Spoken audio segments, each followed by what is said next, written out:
If it's fun you desire, it's fun you're going to get at Flat Stick Pub. It doesn't matter what the occasion is, whether it's date night, guys night, ladies night, or large group event, Flat Stick Pub's got you covered. They have 6 great locations across the Pacific Northwest, from Pioneer Square to Kirkland, South Lake Union, Spokane, Bellingham, and Redmond. All locations offer the best pub experience in Washington. 2 rules at Flat Stick Pub: drink local and have fun. Pretty simple. So if you like to have fun, love local beer, and great tasting food, make Flat Stick Pub your next spot. Visit them at flatstickpub.com.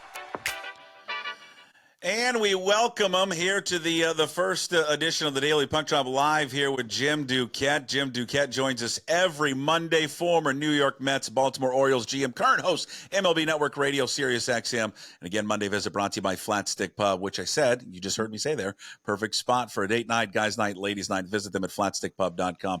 My God, it feels like a year since you and I have talked. How are you? Way too long. Have you changed? Oh, yeah. I shaved. No, I always shave for you. No, I haven't changed. I tell you what, I'm a little more hardened about the Mariners' chances in the postseason after they fired Scott Servais. We haven't even spoken since Scott. I know. It's all on the list. We're going to get to the Dipoto coming back. Scott Servais, is there hope still alive for them? Ownership issues will sneak in about Ohtani's push, which is just incredible what he is on. But again, for our listeners right now, and you're listening, maybe if you're listening back on the podcast, Apple and Spotify, and you're or watching back on YouTube, you're of course following it live right now on all the different platforms. Give us a second here, because we're going to rehash some old stuff, and I'm going to ask about Scott Servais, just because I haven't talked to Jim since I left on vacation, and a lot has changed. When it happened, did it surprise you that they fired Scott Servais? You know why it surprised me is because they have been together and they've been linked together for years, and they worked in multiple situations, not just in Seattle, but going back to their days, in Texas. They played together. I think they've known each other for 30 years, right? This was a relationship for me that was tied together more than pretty much any general manager and manager in the major leagues.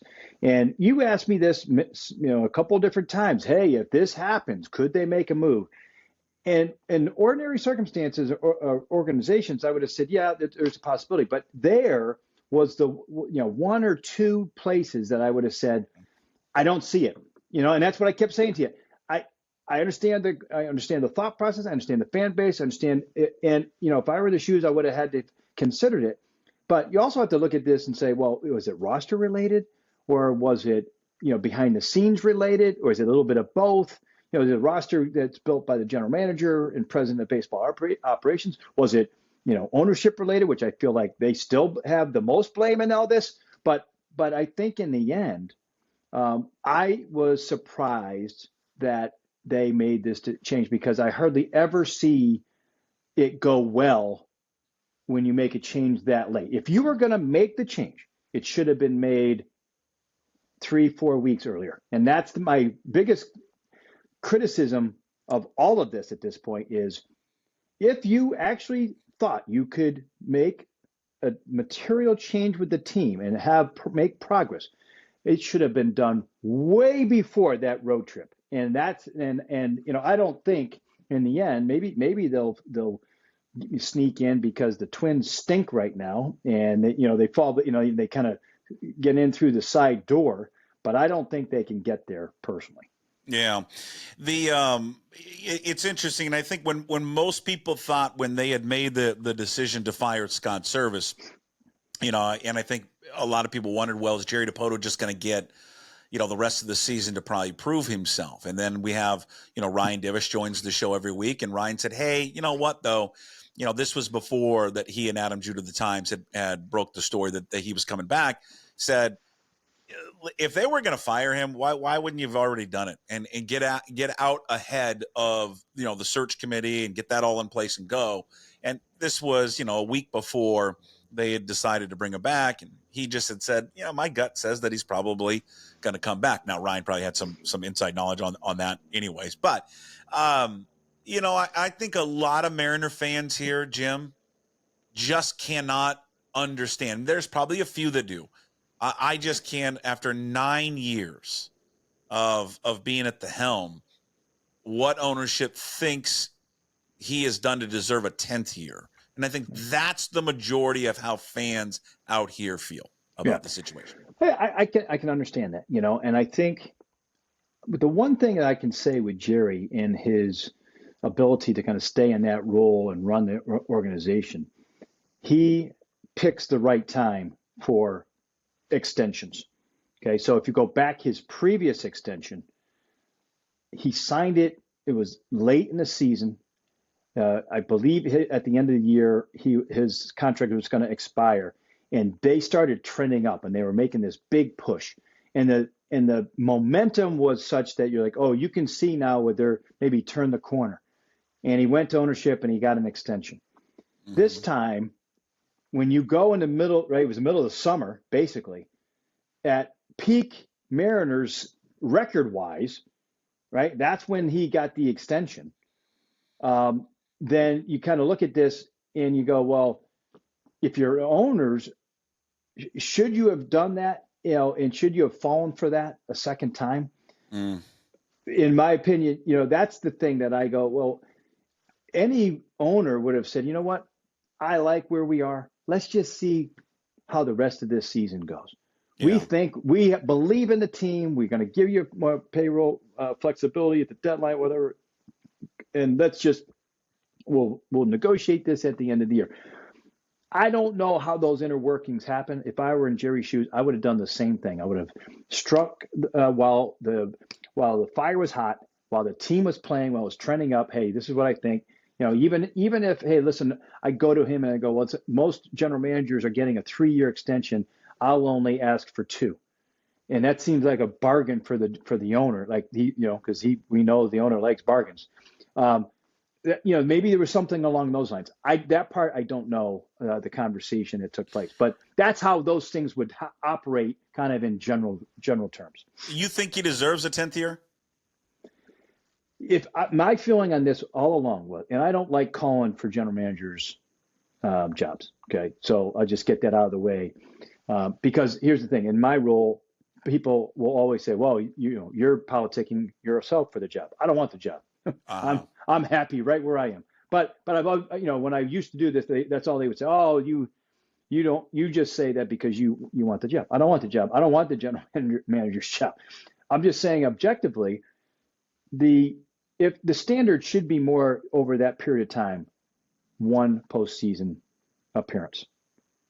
And that's the standard throughout the game. It's not just in Seattle, it's everywhere else. Now, there's only one other spot that I can think of, and it's the Padres, who's gone through like 7 different managers, and he has during this period of time one postseason one postseason run. That was they were a couple of years ago. They got to the NLCS and lost to the Phillies.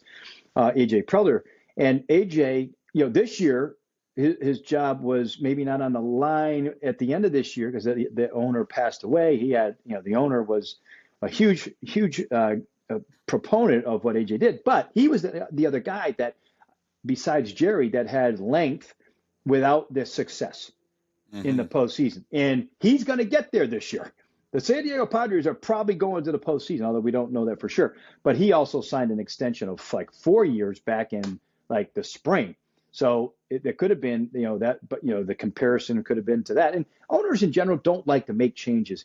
There's a lot of upheaval. I said this to you 3 weeks ago when making a change with both guys, you very rarely see it because now the owner has to step in. It's out of his comfort zone. And he's got to start hiring people that he doesn't even know. And there's a level of comfort, whether you have to at some point hold them accountable, but there is a level of comfort and understanding of where you're at least heading.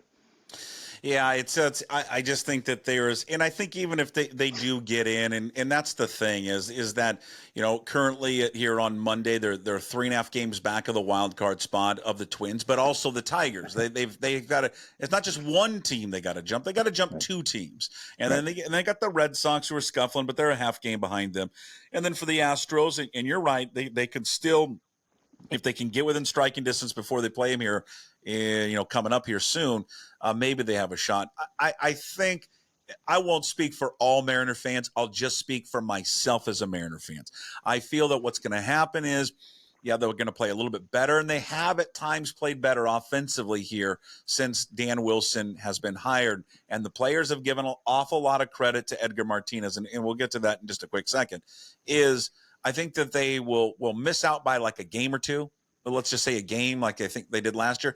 And you're just going to hear this whole thing in the offseason about we were right there. We are right there. We're going to make a few changes. And we feel we've got the team in place for a championship run. But the problem with that, Jim, is that it's just, we've said this many times, it's the moving of the goalposts. It feels like every single year we're just moving the goalposts further down the field. And at some point, it can't just be about missing out by a game or two or lamenting injuries or whatever other excuse you want to come up with. It was COVID. It was everything. And, they've got to win. And sometimes we've discussed this before, and I'm going on a long-winded rant. I'm sorry. That's right.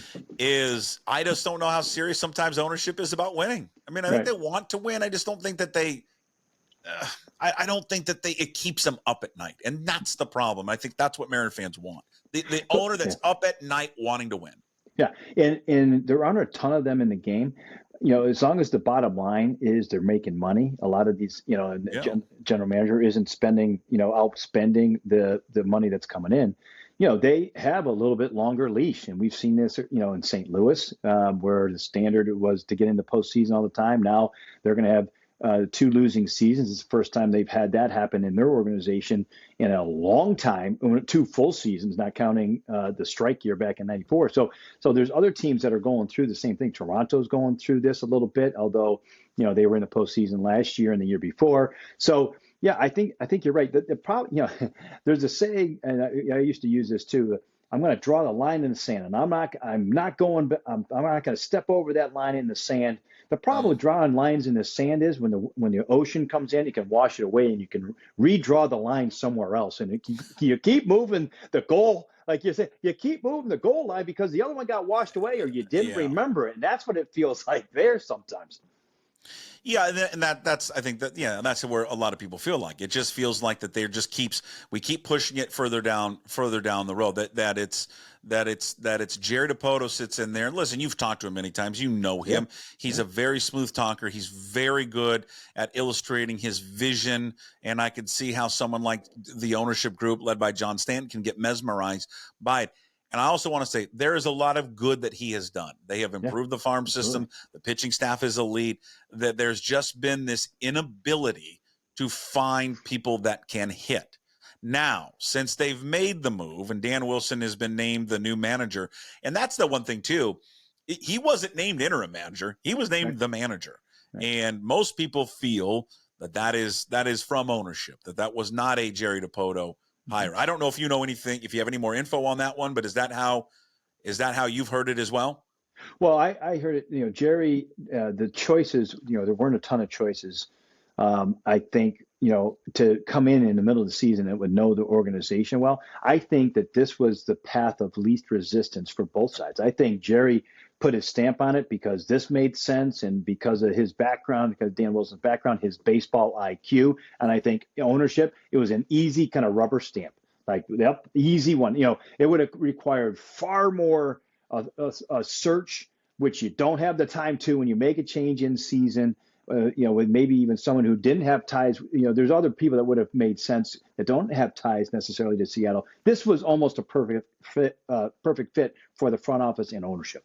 Yeah, it's and I think it's interesting to see what they've been able to do. Offensively, I alluded to it earlier. Is there how they feel about Edgar Martinez? And it was J.P. Crawford who came out Friday and just said, "Hey, we for the last several years." We have overcomplicated this. Yeah. Now, I think that is a problem, not just in baseball. I think it's a problem in all sports. I think, and this to me is where the balance of analytics and feel, there's a crossroads with it, because I think that the analytics play a huge part. Everyone loves analytics. It gives you a lot of information. I think it can paralyze you. Mm-hmm. And I think it paralyzes you in 2 sports in particular. I think analytics paralyzes you in baseball hitting, and I think it paralyzes you in golf, swinging a golf club. because Yeah. I think players get too mechanical. And Edgar Martinez talked about that, I think, the other day. Too mechanical. I go back, you and I both coach baseball. We've talked about that a lot. Yeah. Every year, I say the same thing. And I just stole it from Tony Gwynn. Tony Gwynn had 2 rules. Everyone's seen the video if you're a baseball coach, or just go search Tony Gwynn's hitting tips. He had 2 tips. This is the greatest hitter probably of all time. Yeah. And the 2 tips were: be balanced, don't be off balance when you swing, and take the knob of the bat to the ball. That was it. That's all the rules. That's all he talked about. And sometimes, and the players talked about this weekend: see ball, hit ball. Sometimes simplifying things is the best way. And Edgar had a line this weekend. It was like, I don't get caught up in the exit velocity and the barrel rate. I care about batting average, and the traditional numbers. That's what I care about. And, I think maybe for these guys, just getting back to that is maybe the greatest teaching tool or lesson that Edgar can pass along to these guys. Agreed. And, hopefully Edgar will want to do this, beyond this year. Sometimes it becomes it's a job. It's a thankless job, because when things are going well, the player gets the credit. And when the player's not going well, the hitting coach gets the blame. It's like the proverbial worst job ever. Right. So not everybody wants that, but Edgar seems to love it and enjoy it and loves to be a teacher. So I think that there are some things that, organizationally, they can take moving forward without overcomplicating things. And I do think that, listen, this is a multi-pronged, I think, attack what you have on this offense. I think you have to look at, obviously, that, which has kind of worked. You got to look at the way they've evaluated hitters in general. And I also think you maybe have to look at the ballpark a little bit and make it a little more neutral. Right now it's an extreme pitcher's park, not just because the pitchers are good, but they might have to make some adjustments there too. We'll see. Yeah, it will be interesting moving forward to see whether or not they can make this a final push there to get into the postseason. One thing that has been brought up before we leave, the one thing that has been brought up, again, the thumb thing keeps coming up. I love when you do the thumbs and you get the 2 double thumbs up there on the video. And Divish had brought this up, and I'm curious your thoughts on it. They have a struggle to find people, free agents, to sign here. Offensive players, and what has been brought up is they're going to have to trade one of these pitchers. And, there's probably 2 prime candidates. One would be Luis Castillo, who's banged up, had to leave the game yesterday with a hamstring. Now, he's owed $72 million. So you tell me before we get to Logan Gilbert, if you're trading Luis Castillo in the offseason, are you getting much in terms of prospects back if the team you're trading him to is going to pick up the $72 million?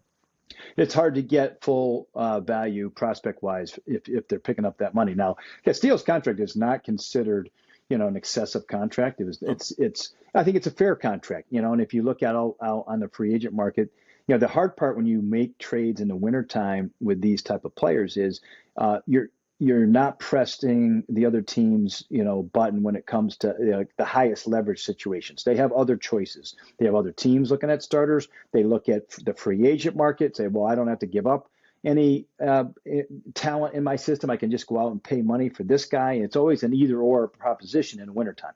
We'll talk a lot about that, I'm sure. But, in the summertime when they have the trade deadline, you're competing against everyone else, and you know what? I'm going to pay a premium for that guy because he's going to help me to get to the postseason. You're willing to overpay. So, I think to answer your question on that, he would be the prime guy to go, but because of the money, I don't think what you would, what you get back in return would be, a big return. But also there is value in clearing that money so you can park it into offense. But Logan Gilbert would be the guy that you would trade because of not making a lot of money. He's going to double his arbitration, but again, not a lot of money for the talent that he is. That's the guy you'd get prospects back for. Yeah, you absolutely would. I'm just looking at his service time real quick. He's a 3+, he'll be a 3+ service time guy. So you'd still have 3+ year, his 4+ year, 5+, so you'd have him under control for a couple more years. And that to me, and in the contract, it's not an extended contract. He's still young. He's what is he going to be? 20. He's going to pitch all year next year, 27 likely, and so he might turn 27. So he would be the guy. And I think if you went out to a couple teams, and Baltimore is always the one, Cincinnati probably there's a lot of teams that need starting pitching that have a depth of prospects, and you could pull off a pretty good deal, I think, if you put them out there. Okay, last thing for you. Ohtani's 4 away from doing it. 46 home runs, 46 stolen bases to join. To not join. There is no club. He is the club. 50-50. Yeah. Is he the greatest player we've ever seen in baseball? Boy, I think for a single season, it's hard to match. I would say that playing a position. When you were comparing him to others, you have to compare him to guys who play the positions out there. And I think the other thing is when you get into those comparisons, you talk about longevity. And I think that those are things that come to mind. I think this might come down to be one of the best single seasons that we've ever seen, certainly on the 50-50 front. Here's the funny part. So Edgar, as a DH, Mariner fans know this, he had some really, really good seasons. But this skill set that Ohtani has, we don't see it. We don't see stolen bases for DHs. DHs are usually guys who don't run that well, right? They hit for power, or they do both. He does everything well, including run, which is amazing to me, and so, I think that's a little early, maybe say that he's the best player we've ever seen. But best single season, it's going to be up there for sure, and he's going to get 50-50 for me. It's a matter of a win, not if, in my mind. So, it's been amazing overall. By the way, we have a little side bet I want to get you in on. I love betting, Jim. Yes, you do. And that's why this is for you. Okay. Does he get the 50-50 before the White Sox lose 120 games? Because both are going to happen this year. So where are the White Sox at? How many losses do they have? 111. They're at 111 today. They have 18 games left. Okay. So they're definitely losing 11 games. They're going to be at least 7-11. They are the worst. Okay. I think they'll lose more than that, but assuming that they do, and assuming that Ohtani's getting a 50-50, who gets there first? I got to go with the White Sox. I just do. Just such a train an abominable year. Why not? It's so bad. Say, you know what? Yeah, it's something to cheer for at this point. I'm looking at where the Dodgers are at. So they got Chicago for 3, then they go to Atlanta for 4. Yeah. Okay. Well, then he's gonna do it in Colorado. Oh, yeah, no, that's at home. That's at home. Yeah. I thought it might happen versus Colorado, but he still has a little ways to go. But he can steal 3 bags in a game. Like he can get the 49 tonight. Like he's amazing how fast he is for the size he is. So, crazy. All right, there it is. The Jim Duquette Show, brought to you by our fabulous folks there at Flat Stick Pub, flatstickpub.com. Former Mets and Orioles GM. Of course, you can catch him on MLB Network Radio on Sirius XM. Jim, you're the best. The live show in the books. Awesome. And we'll talk to you next week. Next Monday. All right, see you, Jim. All right, bye. There he is. Jerry is Jim Duquette, all brought to you again by the fabulous folks over there at Flat Stick Pub.